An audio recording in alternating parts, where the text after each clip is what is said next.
Welcome back to logical world. आज हम पढ़ेंगे डेसिमल टू ऑक्टल कन्वर्जन। इस वीडियो में हम सीखेंगे डेसिमल नंबर सिस्टम को ऑक्टल नंबर सिस्टम में कन्वर्ट करना। इससे पहले हमने सीखा था डेसिमल टू बाइनरी कन्वर्जन, और अगर आपको वो नहीं आता है और आपको सीखना है तो please go and watch that video. मैंने डिस्क्रिप्शन में लिंक दिया हुआ है। अब हम बात करें डेसिमल टू ऑक्टल कन्वर्जन की, तो इसके लिए हम एग्जाम्पल लेते हैं 266। ठीक है, अब this is a decimal number, हमने उसका बेस भी लिख दिया 10। Now we have to convert this into an octal number. Octal का बेस होता है 8 और डेसिमल का 10। बेस लिखना बिल्कुल भी मत भूलना। एग्जाम में भी अगर आपसे पूछे जाएंगे तो आपको बेस मेंशन होगा या फिर क्वेश्चन दिया होगा कि किस नंबर सिस्टम में आपको कन्वर्ट करना है। तो अभी हमें डेसिमल को ऑक्टल में कन्वर्ट करना है। तो इसके लिए हम क्या करेंगे, इसके लिए हम अपने डेसिमल नंबर को 8 से बार बार डिवाइड करेंगे, रिपीटेडली डिवाइड करेंगे 8 से। 8 हमारा बेस है ऑक्टल का, इसीलिए हम 8 से 266 को बार बार डिवाइड करेंगे। अब डिवाइड करना कब तक है वो हम देखते हैं। ठीक है, तो हम स्टार्ट करते हैं। ऐसे आपको रिप्रेजेंट करना है। यहाँ हम लिखेंगे अपना डेसिमल नंबर 266 और यहाँ हम लिखेंगे अपना डिवाइज़र 8। अब अगर हम अपना डिवीजन देखें तो हम 266 को 8 से डिवाइड करेंगे, तो 8 हमारा डिवाइज़र है और 266 हमारा डिविडेंड है। ठीक है, चलिए डिवाइड करते हैं। तो आपको पता है 3 इंटू 8 इज 24, 2 रिमेनिंग। अब फिर से हम डिवाइड करेंगे 3 इंटू 8 24, तो हमारे पास रिमाइंडर आ गया 2 और क्वेश्चन आ गया 33, है ना। क्वेश्चन आ गया 33 और रिमाइंडर आ गया 2। तो अब हमें क्वेश्चन को इसके नीचे लिखना है, ठीक है, और रिमाइंडर को साइड में लिखना है। अब हम अपने क्वेश्चन को अपना डिविडेंड बना लेंगे। ठीक है, अब हम अपने क्वेश्चन को फिर से 8 से डिवाइड करेंगे और हमने अपने रिमाइंडर को साइड में लिख दिया। ठीक है, रिमाइंडर का अब कुछ रोल नहीं, हमने उसे बस साइड में लिख दिया और क्वेश्चन जो हमारा आया उसको हम 8 से फिर से डिवाइड करेंगे। ठीक है, तो अब हम 33 का डिवीजन देख लेते हैं। अगर हम 33 को डिवाइड करें तो ये आपको पता है ये डायरेक्ट डिवीजन है। 4 इंटू 8 इज 32 और हमारे पास 1 रिमाइंडर आ गया। तो अब हम फिर से अपने क्वेश्चन को लिखेंगे और रिमाइंडर को साइड में लिख देंगे। ठीक है, तो अब हमारे पास आ गया क्वेश्चन 4। अब यहाँ ध्यान से देखना, यहाँ पे हम 2 चीज़ें कर सकते हैं। तो या तो हम अपना पूरा प्रोसेस यहीं पे ख़त्म कर दें कि अब इसके आगे तो सॉल्विंग पॉसिबल ही नहीं है, क्योंकि हमारा 4 जो है वो 8 से छोटा है। तो अगर हम डिवाइड करेंगे 4 को तो आपको पता है ये 0 टाइम्स जाएगा और हमारे पास 0 इंटू 8 इज 0 और हमारे पास रिमाइंडर 4 ही आ जाएगा। तो हम अपने प्रोसेस को यहीं पे एंड कर सकते हैं और जो हमारा आंसर आएगा वो हम इस डायरेक्शन में लिखेंगे। ठीक है, अपवर्ड डायरेक्शन में। तो जो हमारा आंसर आ जाएगा वो आ जाएगा 4 1 2। ठीक है, और उसका बेस 8। आप ऐसा भी कर सकते हो, जहाँ पे भी आपका जो क्वेश्चन है वो डिवाइज़र से छोटा आ जाए तो आप अपना प्रोसेस वहीं पे कंप्लीट कर दें और अपना आंसर लिख दें, या तो एक स्टेप और बढ़ा दें, ये जो हमने यहाँ पे डिवीजन किया है ये हम यहाँ पे शो कर दें। क्या कर दें, 8 से चलो डिवाइड कर दिया तो हमारा क्वेश्चन 0 आ गया और रिमाइंडर 4 आ गया, है ना। रिमाइंडर 4 आ गया और क्वेश्चन 0 आ गया, हमने इसका डिवीजन शो कर दिया। तो अब हमारा जो आंसर है, अब हम ऐसे ना जाके डायरेक्ट ऐसे जाएंगे, अपने सिर्फ रिमाइंडर्स को देखेंगे तो भी हमारा आंसर क्या आएगा, 4 1 2, 4 1 2। ठीक है, आप कैसे भी कर सकते हो, जो आपको ज़्यादा इजी लगे। बस ये ध्यान रखना कि अगर आप ये स्टेप शो कर रहे हो तो आपको ये 0 नहीं लिखना है, आपको सिर्फ रिमाइंडर्स देखने हैं।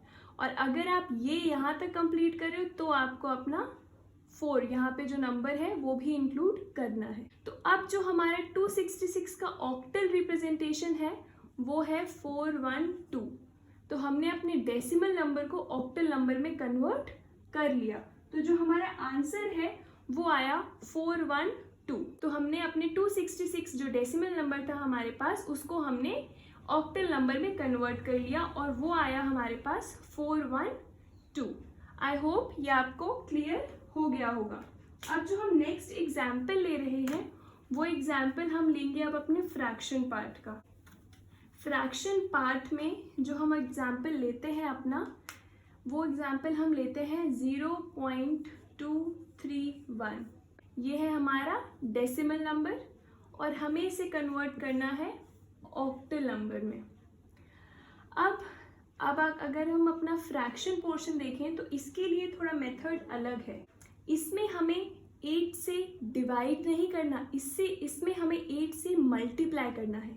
ये चीज़ ध्यान रखना कि अगर हमारे पास फ्रैक्शन है, मतलब हमारे पास पॉइंट के लेफ्ट साइड के नंबर्स हैं, अगर हमारे पास ये फ्रैक्शन पोर्शन शो हो रहा है तो हमें 8 से मल्टीप्लाई करना है। और अगर हमारे पास नॉन फ्रैक्शन पोर्शन होता, नॉन फ्रैक्शन नंबर होता जो हमने इससे पहले देखा, उसमें हम 8 से डिवाइड कर रहे थे, इसमें हमें 8 से मल्टीप्लाई करना है। तो आइए इसको देखते हैं। तो हमारे पास है 0.231, ठीक है, 0.231 into 8।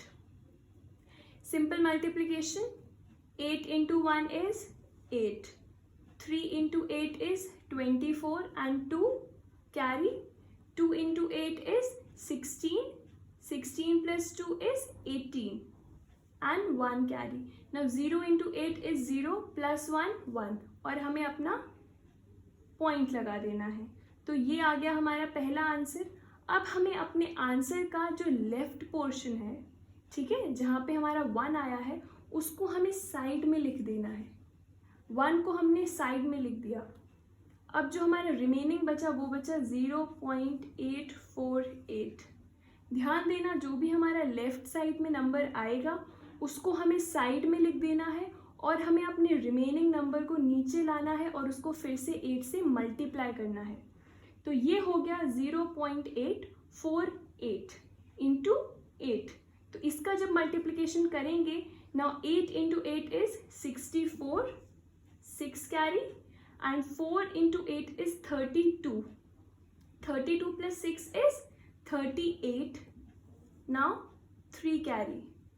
Now 8 into 8 is again 64 and 64 plus 3 is 67. तो अब हमारे पास 6 कैरी गया, ठीक है। अब 0 into 8 is 0 plus 6 6। तो हमारे पास जो दूसरा रिजल्ट आया वो आया 6.784।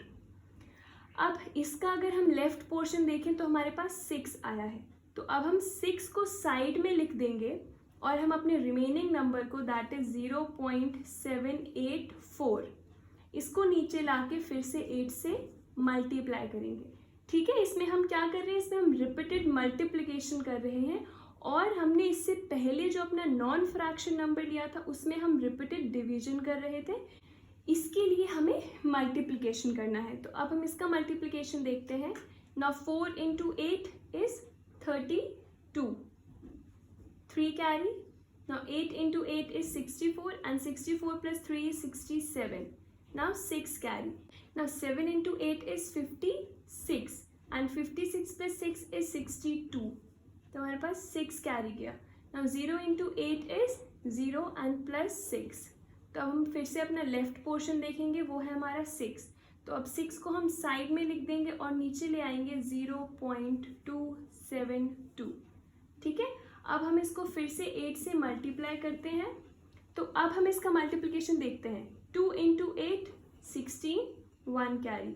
7 into 8 56 plus 1 57, 5 carry. Now 2 into 8 is 16 and 16 plus 5 is 21. 2 carry गया हमारा। Now 0 into 8 is 0 and plus 2. तो अब इसमें जो हमारा लेफ्ट पोर्शन है वो है 2। तो ऐसे ही हम बहुत सारे स्टेप्स कर सकते हैं जब तक हमें अपना 0.000 ना मिले, ठीक है। मतलब हमें ऐसा अपना एक नंबर ना मिले जिसमें अगर हम 8 से मल्टीप्लाई करेंगे तो हमारा 0 आंसर आएगा और उसके आगे फर्दर मल्टीप्लिकेशन पॉसिबल नहीं है। तो ऐसा हर केस में तो नहीं होगा, हाँ कुछ कुछ केसेस में आप अगर 2-3 स्टेप करोगे और आपके पास 0 आ जाएगा तो आप वहीं पे अपना स्टॉप ले लो, लेकिन हर केस में इट इज़ नॉट पॉसिबल। तो हमने यहाँ पे 4 स्टेप्स किए। अब इन चारों स्टेप्स का अगर हम रिजल्ट कंबाइन करें तो हमें ध्यान रखना है कि हमें अब इस डायरेक्शन में जाना है, हमें अपने इन नंबर्स पे ध्यान देना है और हमें डाउनवर्ड डायरेक्शन में आना है। अब इससे पहले हमने देखा था कि हम अपवर्ड डायरेक्शन में जा रहे थे, लेकिन हमें फ्रैक्शन पोर्शन के लिए डाउनवर्ड डायरेक्शन में जाना है। तो जो हमारा रिजल्ट आएगा वो आएगा 1 6 6 2 और बेस और अपना पॉइंट। ठीक है, ये था हमारा 0.231 का ऑक्टल कन्वर्जन। तो हमें पॉइंट लगाना नहीं भूलना है, क्योंकि हमने क्योंकि ये हमारा फ्रैक्शन पोर्शन था ना, तो हमने उसको फ्रैक्शन पोर्शन में ही कन्वर्ट किया है, लेकिन ऑक्टल नंबर सिस्टम के। तो ये चीज़ आप ध्यान रखना कि फ्रैक्शन पोर्शन के लिए आपको मल्टीप्लाई करना है 8 से, और 8 से क्यों मल्टीप्लाई करना है, क्योंकि ऑक्टल का बेस 8 है। तो बेस ध्यान में रखोगे तो अपने आप इजी हो जाएगा आपके लिए सॉल्व करना। हाँ, तो फ्रैक्शन के लिए हमें मल्टीप्लाई करना है, नॉन फ्रैक्शन पोर्शन के लिए आपको डिवाइड करना है। अब एक लास्ट एग्जाम्पल और ले लेते हैं कि अगर थोड़ा सा अभी आपके माइंड में और डाउट हुआ तो वो भी सॉल्व हो जाए। तो अब जो हम एग्जाम्पल लेने जा रहे हैं वो है 480.414। यह है हमारा डेसिमल नंबर और हमें इसे ऑक्टल नंबर में कन्वर्ट करना है। अब इसमें हमारा नॉन फ्रैक्शन और फ्रैक्शन दोनों पोर्शन है। तो अब इसके लिए हम क्या करेंगे, इसको हम दो पार्ट में अलग डिवाइड कर लेते हैं। एक हमारा 480 हो जाएगा और एक हमारा 0.414 0.414। अब हम इन दोनों को अपने अपने मेथड के अकॉर्डिंग सॉल्व करेंगे। तो सबसे पहले हम 480 को देखते हैं। 480 को हमें कैसे सॉल्व करना है, 8 से रिपीटेड डिवाइड करके। तो 8 से हम डिवाइड करते हैं। अब 480 को अगर हम 8 से डिवाइड करें तो आपको पता है कि 6 × 8 इज, तो हमारे पास 0 आ गया और 0 रिमेनिंग था, तो ये हो गया हमारा 60। तो अब हमारे पास यहाँ पे क्वेश्चन आ गया 60 और रिमाइंडर आ गया 0। क्वेश्चन 60 और रिमाइंडर 0। अब हम क्या करेंगे, अब हम फिर से इसको 8 से डिवाइड करेंगे। तो अब हम अपने जो हमारा क्वेश्चन आया था 60, अब वो हमारा डिविडेंड बन गया है। अब हम उसे 8 से फिर से डिवाइड करेंगे। तो अब यहाँ पे जो डिवीजन जाएगा वो होगा 8 × 7 56 और हमारे पास रिमाइंडर आ गया 4। तो अब हमारा क्वेश्चन था 7, तो हमने 7 यहाँ लिखा और रिमाइंडर बाहर लिख दिया। अब हम क्या करें, हम यहीं पे छोड़ सकते हैं और हमारा आंसर हो जाएगा 740। लेकिन चलो एक स्टेप और कर लेते हैं, वो है 8 से डिवाइड करना। तो हमने जब 7 को 8 से डिवाइड किया तो ये नॉट पॉसिबल, क्वेश्चन हमारा 0 आ जाएगा और रिमाइंडर हमारा 7 आ जाएगा। तो हमें क्वेश्चन 0 लिखना है और रिमाइंडर 7 लिख देना है। तो अब ये हमारा प्रोसेस कंप्लीट हो गया है। तो अब हम इसका अगर आंसर देखें तो हमें इस डायरेक्शन में जाना है। तो सबसे पहले हम लिखेंगे 740, ठीक है, अपवर्ड डायरेक्शन में जाना है। तो ये हो गया हमारा 740 और ये हो गया हमारा 480 का ऑक्टल रिप्रेजेंटेशन। लेकिन अभी भी हमारा क्वेश्चन कंप्लीट नहीं हुआ है, क्योंकि हमें अपना फ्रैक्शन पोर्शन सॉल्व करना है। तो ये भी सिंपल है, हमें सिर्फ इसको 8 से मल्टीप्लाई करना है। ठीक है, 8 से मल्टीप्लाई करने पे जो हमारा आंसर आएगा वो है 4 × 8 is 32, 3 carry, 1 × 8 is 8 and 8 + 3 is 11। तो 1 हमने लिखा, 1 कैरी लिया। नाउ 4 × 8 इज 32, 32 + 1 इज 33, और 3 कैरी गया। Now 0 into 8 is 0 plus 3 3। अब हमारा जो लेफ्ट पोर्शन आया वो है 3, तो 3 को हमने साइड में लिख दिया और हम अपने रिमेनिंग नंबर 0.312 को नीचे ले आए 8 से मल्टीप्लाई करने के लिए। ठीक है, तो अब हमें 0.312 को 8 से फिर से मल्टीप्लाई करना है। तो इसका आंसर क्या आएगा? 2 into 8 16, 1 carry, 1 into 8 8, 8 plus 1 9। Now 3 into 8 is 24 and 2 carry, 0 into 8 is 0 plus 2, तो 2.496। अब इसका लेफ्ट पोर्शन था 2 को हम साइड में ले गए, 2 को हमने साइड में लिख दिया। अब जो हमारा रिमेनिंग नंबर था 0.496 उसको हम नीचे ले आए 8 से मल्टीप्लाई करने के लिए। Now 6 into 8 is 48, 4 carry, 9 into 8 is 72 and 72 plus 4 is 76, 7 carry, 4 into 8 is 32 and 32 plus 7 हो जाएगा आपका 39, 9 यहाँ 3 carry. Now 0 into 8 is 0 and 0 plus 3 is 3। अब हमने अपने लेफ्ट पोर्शन को साइड में लिख दिया, 3 को साइड में लिख दिया और जो हमारा 0.968 है उसे हम फिर से नीचे ले आए। आप चाहो तो आप और दिखा सकते हो स्टेप, लेकिन मैंने 3 स्टेप किए हैं और एग्जाम्स में भी आपके पास ज़्यादा टाइम कंज्यूमिंग है ये मल्टीप्लिकेशन, तो आप 3 या 4 स्टेप करके एक अप्रॉक्सीमेट आंसर आप लिख सकते हो। तो अब मैं इनके अकॉर्डिंग एक अप्रॉक्सीमेट आंसर लिख रही हूँ। अब हमें डाउनवर्ड डायरेक्शन में जाना है। सबसे पहले हमारा आएगा 3, उसके बाद 2 और फिर 3, 3 2 3 डाउनवर्ड, 7 4 0 अपवर्ड। ये 2 डायरेक्शन याद रखना, ठीक है, कि हमें फ्रैक्शन में नीचे जाना है और नॉन फ्रैक्शन में ऊपर आना है। तो 3 2 3 ये हो गया हमारा फ्रैक्शन पोर्शन का ऑक्टल रिप्रेजेंटेशन। अब हम इन दोनों को साथ में लिख देंगे और हमारा आंसर जो कंप्लीट आएगा वो होगा 740 740.323 और बेस 8। ये हमने अपने 480.414 डेसिमल नंबर को ऑक्टल नंबर में कन्वर्ट कर लिया और इसका आंसर आया 740.323।